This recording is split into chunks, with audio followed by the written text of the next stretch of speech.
नमस्कार बच्चों। कक्षा 7 के बच्चे हिंदी रीडर का आज रिवीजन करेंगे पार्ट 10 चिकित्सा का चक्कर। और इस पार्ट का रिवीजन बच्चों शुरू करना है शब्दार्थों से। इसमें शब्दार्थ व विकल्पीय प्रश्न, लघुत्तरीय प्रश्न, इनका हम रिवीजन करेंगे। उसके बाद दीर्घोत्तरीय प्रश्नों का और बुक एक्सरसाइज का रिवीजन करेंगे। तो चलिए शुरू करते हैं हम शब्दार्थों से।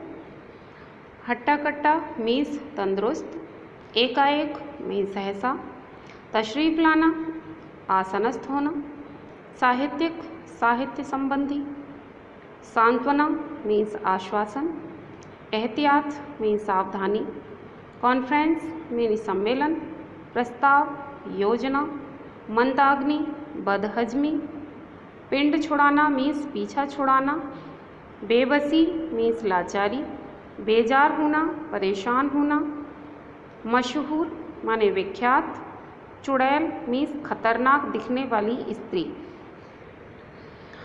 रिफ्रेशमेंट अल्पाहार, रामबाण मीन्स अचूक दवा, नुस्खा औषधि प्रयोग करने की सेवन विधि, सौंदर्य मीन्स सुंदरता, रफू चक्कर होना गायब होना, मर्ज मीन्स बीमारियाँ, निशस्त्रीकरण माने शस्त्र न उठाना, यकृत मीन्स जिगर, प्रादुर्भाव प्रकट होना, जिक्र मीन्स चर्चा, रब मीन्स ईश्वर, गुफ्तगू करना बातचीत, शिफा मीन्स रोग से मुक्ति, और पक्का इरादा मीन्स दृढ़ इरादा।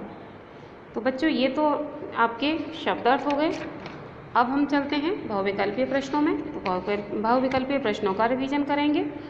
पहला प्रश्न है इसमें, लेखक की आयु लगभग कितनी थी? सही उत्तर है 35 वर्ष। इसके बाद प्रश्न नंबर 2 है, वैद्य जी ने किसके रस के साथ औषधि सेवन करने के लिए कहा? तो सही उत्तर है अदरक। अदरक के रस के साथ औषधि का सेवन करने के लिए कहा।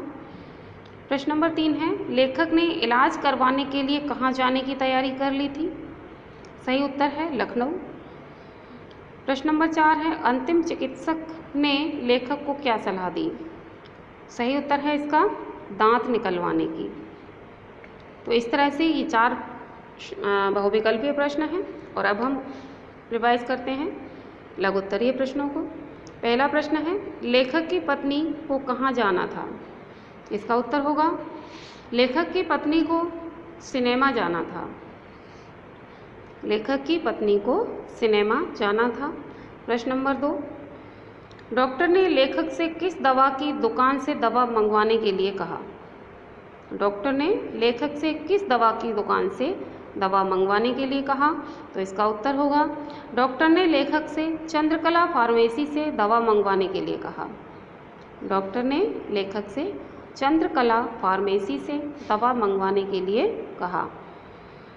प्रश्न नंबर 3 है, नहाने के बाद लेखक ने घर में क्या क्या खाया? तो इसका उत्तर होगा लेखक ने नहाने के बाद 12 पूड़ियाँ, आधा पाव मलाई तथा 6 रसगुल्ले खाए। एक बार फिर से सुन लीजिए, नहाने के बाद लेखक ने 12 पूड़ियाँ, आधा पाव मलाई तथा 6 रसगुल्ले खाए। अगला प्रश्न है, प्राकृतिक चिकित्सा वाले लेखक ने क्या सलाह दी? तो इसका उत्तर होगा प्राकृतिक चिकित्सा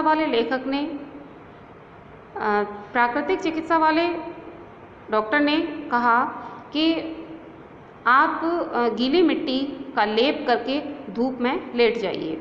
उसने कहा कि आप एक काम करो, प्राकृतिक चिकित्सा करवाओ। और प्राकृतिक चिकित्सा में उसने बताया कि गीली मिट्टी का लेप करके आप धूप में लेट जाइए।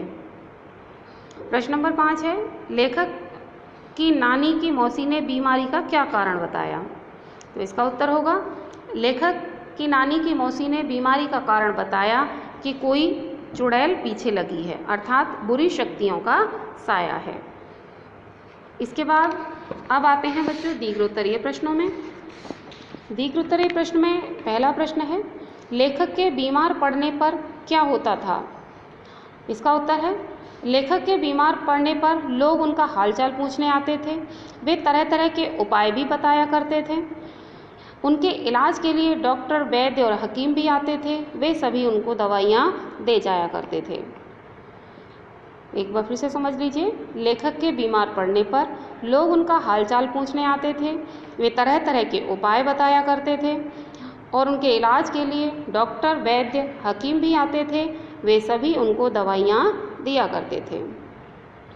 इसके बाद प्रश्न नंबर 2 है, वैद्य जी ने लेखक की बीमारी का क्या कारण बताया? वैद्य जी ने बताया कि वायु का प्रकोप है। यकृत से वायु घूमकर पित्ताशय में प्रवेश कर आंत्र में जा पहुंची है।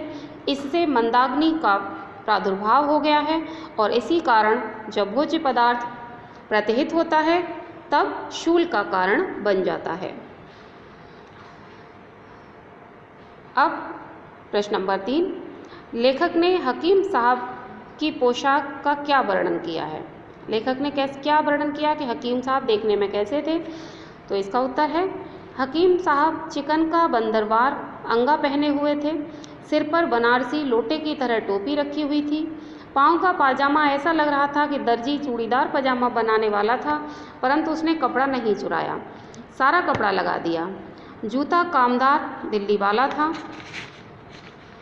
इस तरह से लेखक ने हकीम साहब की पोशाक का वर्णन किया है। अब आता है प्रश्न नंबर 4, बीमार लेखक से मिलने आने वालों की क्या विशेषता थी? लेखक जब बीमार पड़ गया था तो उनसे मिलने वाले जो लोग आते थे उनकी क्या विशेषता थी? तो इसका उत्तर होगा, जो भी आता था एक न एक नुस्खा अपने साथ ले आता था। किसी ने कहा हींग पी लो, तो किसी ने कहा कि चूना खिलाने से आराम मिलेगा। अगला है प्रश्न नंबर 5, लेखक का इलाज किन किन विधियों से किया गया? अंत में पत्नी ने क्या कहा? इसका उत्तर होगा, लेखक का इलाज अंग्रेजी, देशी और यूनानी विधियों से किया गया और अंत में लेखक की पत्नी ने कहा कि खाना ठिकाने से खाओ, 15 दिन में ठीक हो जाओगे। तो इस तरह से बच्चों आपको ये शब्दार्थों का, बहुविकल्पीय प्रश्नों का, लघु उत्तरीय प्रश्नों का और दीर्घ उत्तरीय प्रश्नों का रिवीजन करना है। अच्छी तरह से रिवीजन करिए, इनको याद करिए और लिख करके देखिए। धन्यवाद।